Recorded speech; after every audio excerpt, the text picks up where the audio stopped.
Good morning students. आज हम chapter 5 start करने वाले हैं, लॉ ऑफ द मोशन। आप सब जानते हैं कि कहीं ना कहीं हम डायनामिक फिजिक्स पढ़ रहे हैं, क्योंकि जो भी ऑब्जेक्ट जो मोशन कर रहा होता है उसको हम फिजिक्स की एक ब्रांच है डायनामिक, उसके अकॉर्डिंग डील करते हैं, उसकी स्टडी उसी में करते हैं। प्रीवियस जो चैप्टर्स हैं हमने उसमें वेलोसिटी को पढ़ा, changes of the velocity means acceleration को पढ़ा, इन सारी चीज़ों को हमने पढ़ा।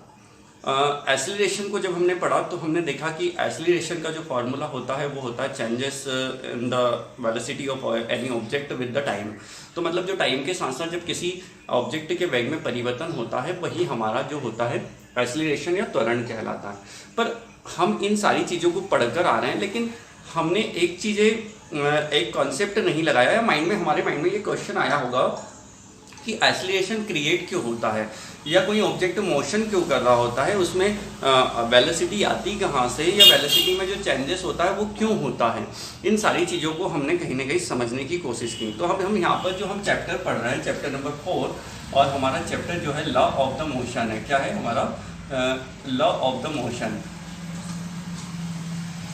तो अब इन चीज़ों को हम समझने से पहले ये देखें कि मोशन होता कैसे है, या मोशन जब होता है किसी ऑब्जेक्ट का तो मीन्स वो उसमें चेंजेस क्यों हो जाता है, मीन्स या स्टेबल क्यों हो जाता है, वो किसी भी प्रकार की जो उसकी सिचुएशन है वह उसमें है, तो उस सिचुएशन में जो चेंजेस आता है वो किस कारण से आता है। तो कुछ ऐसे रीजन्स हम कहीं ना कहीं पता करते हैं जिसके कारण से उस ऑब्जेक्ट के सिचुएशन में चेंजेस आ जाता है, मीन्स उसकी वेलोसिटी चेंज हो जाती है, उसमें एक्सीलरेशन क्रिएट हो जाता है, या वो मोशन करना स्टार्ट कर देती है, या इवन मोशन कर रही होती हैं तो वह स्टेबल कंडीशन में आ जाती हैं, स्टॉप आ जाती है, रेस्ट कंडीशन में आ जाती हैं। तो इस तरीके के जो रीजन हैं उनको हमें कहीं ना कहीं इस चैप्टर में फाइंड करना है और उसके इफेक्ट को भी देखना है। तो सबसे पहले हम बात करते हैं फोर्स की। किसकी बात करते हैं?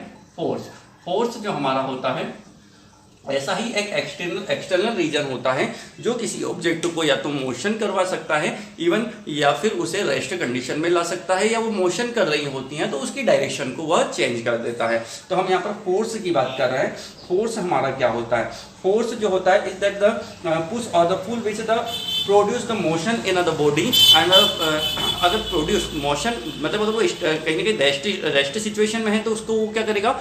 मोशन को प्रोड्यूस कर देगा। या फिर अगर वह मोशन कर रही होती हैं तो उसमें अपोजिट फोर्स अप्लाइड करके हम उसको रेस्ट कंडीशन में ला सकते हैं, या फिर वो मोशन कर रही होती हैं और उसकी डायरेक्शन के किसी दूसरी डायरेक्शन में अगर हम फोर्स अप्लाई कर दें तो वहाँ उसकी डायरेक्शन को भी चेंज कर देता है। तो अब यहाँ पर देखें इफेक्ट ऑफ द फोर्स। अगर हमारे पास देखें तो फोर्स जो होता है उसके इफेक्ट हमारे पास क्या क्या होते हैं? It can change the size and the shape of the body. जो फोर्स होता है वो क्या करता है? चेंज द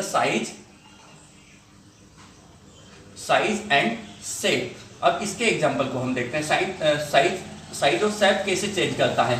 अगर हम देखें फोर्स हमारे पास, हमने देखा घर, हमारे जो डेली लाइफ का एग्जांपल से देखें, हमारे घर पर देखें तो आप जब चपाती बनाते हो तो जो हमारे पास जो होती हैं वो जो बनाते हैं, हम लोई बनाते हैं, उसमें अगर फोर्स अप्लाई करते हैं तो उसका शेप भी चेंज हो जाता है और साइज भी चेंज हो जाती है। तो हमारे पास सबसे अच्छा एग्जाम्पल है इसका।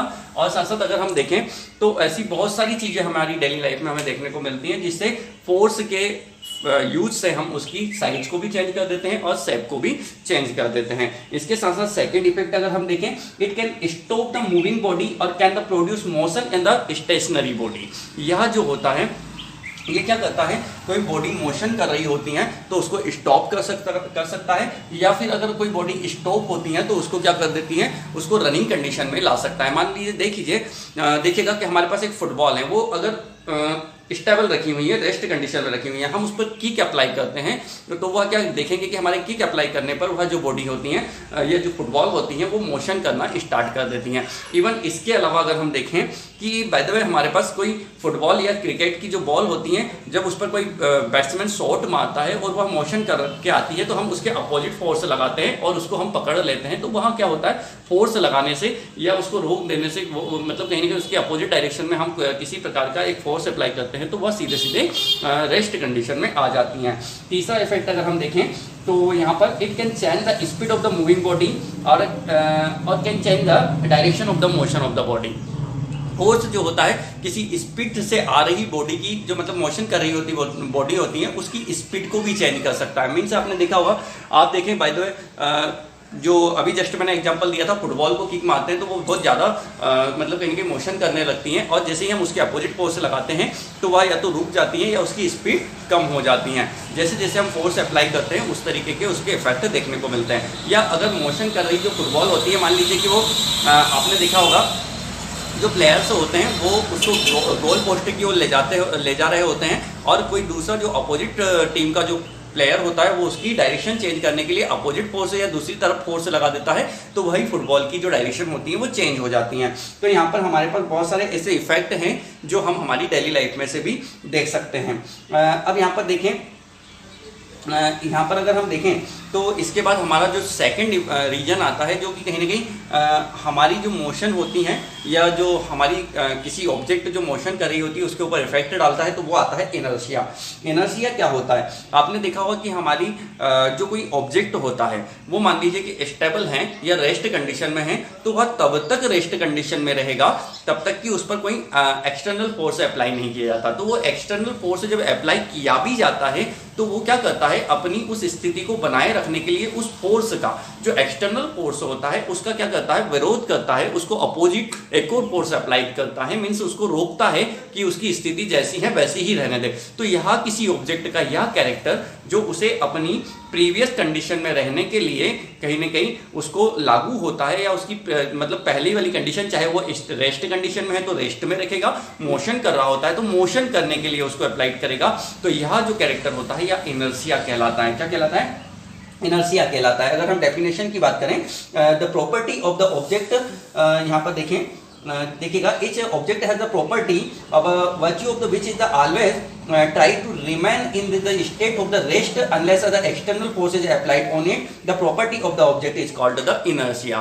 मतलब अगर वह प्रॉपर्टी जो उसे अपनी प्रीवियस कंडीशन में रिमेन करने के लिए अप्लाइड होती हैं, तो यह प्रॉपर्टी हमारी जो कहलाती है इनर्शिया कहलाती हैं। क्लियर? तो इनर्शिया जो होती है दो प्रकार के होते हैं हमारे पास। एक हमारा जो होता है इनर्शिया, रेस्ट इनर्शिया होता है, दूसरा हमारा होता है इनर्शिया ऑफ द मोशन। मतलब वही है कि जब कोई ऑब्जेक्ट अगर रेस्ट कंडीशन में रहेगा तो वो रेस्ट कंडीशन में, उसको रेस्ट कंडीशन में रखने के लिए जो इनर्शिया काम करेगा वो जो उसका होगा रेस्ट ऑफ इनर्शिया कहलाएगा। और कोई वस्तु या कोई ऑब्जेक्ट जब मोशन कर रही होती हैं तो उसको मोशन कंडीशन में रखने के लिए या मोशन वाली सिचुएशन में रखने के लिए जो इनर्शिया अप्लाइड होगा वो हमारा इनर्शिया कहलाएगा, इनर्शिया ऑफ द मोशन।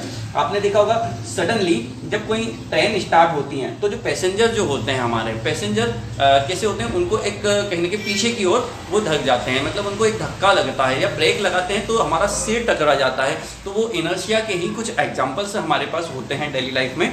आपने देखा होगा कि हम बस में बैठे होते हैं और बस चल रही होती है, तो हमारी जो बॉडी होती है वह भी बस के साथ साथ रनिंग कर रही होती हैं। जब बॉडी बस के साथ साथ रनिंग कर रही होती हैं तो हमने क्या देखा कि जब एकदम से बस ब्रेक लगाती है, बस का ब्रेक लगता है, तो हमारी बॉडी अचानक से रेस्ट कंडीशन में नहीं आ पाती, वह भी मोशन कर रही होती है। तो जो हमारी कमर से नीचे का हिस्सा होता है वह तो बस के साथ साथ रेस्ट कंडीशन में आ जाता है, लेकिन अपर पार्ट जो होता है वह रेस्ट कंडीशन में नहीं आता, वो मोशन कर रहा होता है, तो वो आगे की ओर निकल जाता है और बस हमारी जो होती है स्टेबल हो जाती है, रेस्ट कंडीशन में आ जाती हैं। तो इसलिए हमारा जो है आगे का पार्ट जो होता है वो हमारी बस की जो आगे वाली सीट होती है या जो भी हमारे कुछ भी जो पार्ट होता है उससे टकरा जाता है, उस सिर उड़ जाता है। तो ये चीज़ें जो होती हैं ये इनर्शिया की वजह से होती हैं। अब हमारे पास आता है इनर्शिया, जो इनर्शिया के बाद हमारे पास कुछ जो है लॉ ऑफ द मोशन आते हैं। तो लॉ ऑफ द मोशन जो हमारे पास होते हैं, अगर हम देखें तो लॉ ऑफ द मोशन 3 होते हैं हमारे पास, 3 अलग अलग मोशन के लॉ हैं हमारे पास, और तीनों को हम अलग अलग तरीके से समझने की कोशिश करेंगे क्या है जो हमारी डेली लाइफ में यूज होते हैं। तो आज के वीडियो में इतना ही काफ़ी, हम कल के वीडियो में डिस्कस करेंगे लॉ ऑफ द मोशन।